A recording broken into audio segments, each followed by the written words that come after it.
मनाई गई। ये वही गांव है जहां गुरुवार को सेना की गाड़ी पर आतंकी हमला हुआ और 5 जवान शहीद हुए। कैसा है ईद पर पुंछ के संगयोट गांव का माहौल, रिपोर्ट देखिए। पहुंचा है पुंछ जिले के संगयोट गांव में।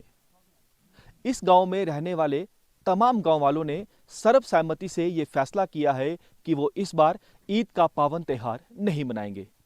उसकी सबसे बड़ी वजह है कि पाकिस्तान द्वारा पाले गए आतंकियों ने जो सेना की गाड़ी पर आतंकी हमला किया था, जिस हमले में सेना के 5 बहादुर जवान शहीद हुए थे, 1 जवान जख्मी हुआ था।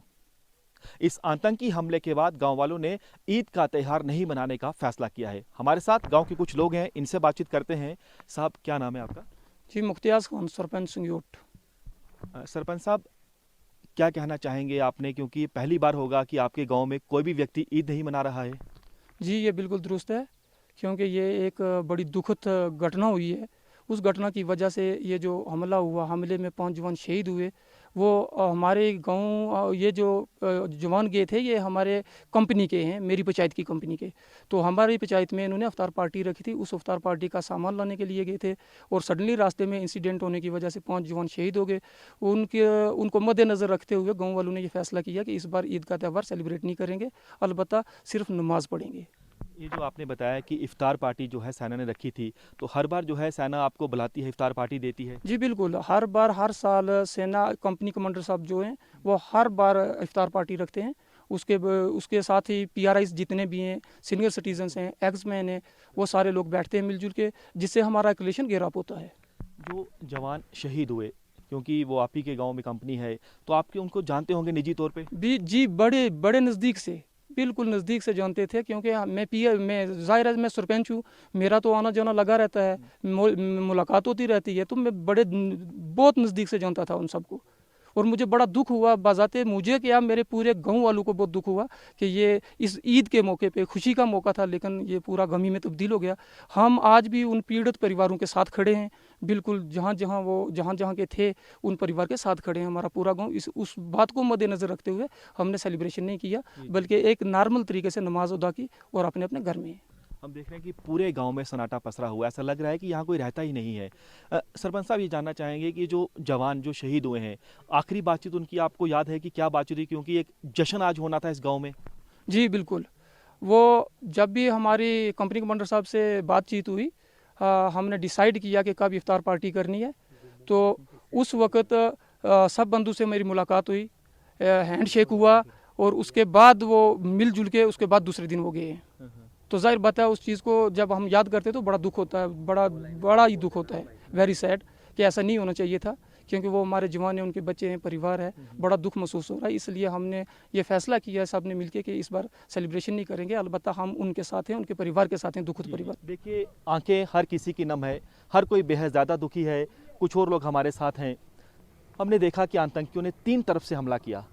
क्या कहना चाहेंगे, क्या कुछ आवाज़ आप लोगों ने सुनी, क्या देखा आपने? जी, जैसे हमारे सरपंच साहब ने बताया, बहुत बड़ा दुख हुआ हमें कि उस दिन मेजर साहब से बात हुई थी हमारी कि पार्टी इफ्तारी का प्रोग्राम रखा गया था, तो वो सामान लाने के लिए गए थे, तो रास्ते में ये इंसिडेंस हुआ, तो बहुत दुख की बात है, ऐसा नहीं होना चाहिए था। तो क्या कुछ देखा आपने उस दिन? जी, हमने जब गए वहाँ पे देखा तो उस टाइम गाड़ी को आग लगी हुई थी, तो हम थोड़े लाइट वहाँ पे पहुँचे, तो जब देख के बहुत दुख हुआ हमें। तो जब आप गए तो आपकी ये कोशिश थी कि जितनी जल्दी हो सके जो जवान अंदर उन्हें बाहर निकालें ताकि उन्हें बचा सकें? जी, हमने बहुत कोशिश की, लेकिन थोड़ा लेट हो चुके थे उस टाइम। हमने बहुत कोशिश की, लेकिन फिर ऐसा नहीं हो सका। जी। आपको लगता है कि आतंकी जो है गात लगाकर हमला करते हैं, जाहिर तौर पर हमारे बहादुर जवानों का मुकाबला नहीं कर सकते, कायराना हरकत की है? बिल्कुल, ये बहुत बड़ी इन्होंने जो हरकत की, बहुत दुखद का समय है इस वक्त, क्योंकि देखो छुप के वार कर रहे हैं। अगर वार करनी है तो आमने सामने आके करें। जब भी किसी देश का कोई मसला है तो आप आमने सामने आके वार करें। छुप छुप के जो वार करना, ये कायरों का काम है। हमारी सेना हमारे लिए खड़ी है हर जगह। इस सेना ने सिर्फ ये नहीं, कई मिसालें हैं देश के लिए। जो भी इन्होंने हरकत की, ये बहुत कायराना हरकत की। जवान हमारे लिए इफ्तारी का सामान लेके आ रहे थे और उसके अंदर ग्रेनेड फेंक के फिर उन पे फायरिंग करके, और उसमें हमारे 5 जवान जो शहीद हुए, उसके लिए हमें तो बहुत बड़ा दुख है। आप तमाम गांव वालों को देख सकते हैं, इनकी आंखें देख सकते हैं, चेहरे जो हैं आप देखिए कि आंखें नम है, हर कोई दुखी है, क्योंकि इन्हें ऐसा लग रहा है कि इन्होंने अपने परिवार से किसी को खो दिया है। और निजी तौर पर जानते थे जवानों, क्योंकि इनकी जो कंपनी है सेना की वो इसी गांव में है।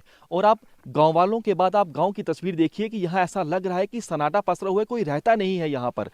और अब एक और तस्वीर दिखाएंगे कि पूरा घटनाक्रम उस दिन हुआ कैसे था। देखिए ये जो आप सामने देख रहे हैं, ये नीचे हाईवे है जो जम्मू पुंछ हाईवे है।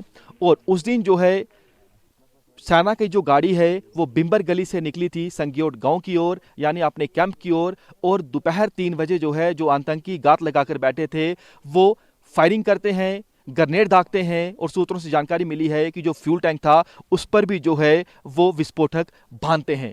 और इसी जगह से होते हुए जो है आपको बता दें कि सेना की गाड़ी जो है वो रोजाना जाती थी। सूत्रों ने जानकारी दी है कि आतंकियों ने पहले इस इलाके की रैकी की थी और उसके बाद आतंकियों ने अपनी कायराना हरकत को अंजाम दिया। कैमरामैन पवन के साथ पंकज शर्मा, न्यूज़ 24, संग्योट गांव। नमस्कार, मैं हूं मानक गुप्ता। अगर आपको हमारा ये वीडियो पसंद आया हो तो इसे लाइक और शेयर जरूर करें।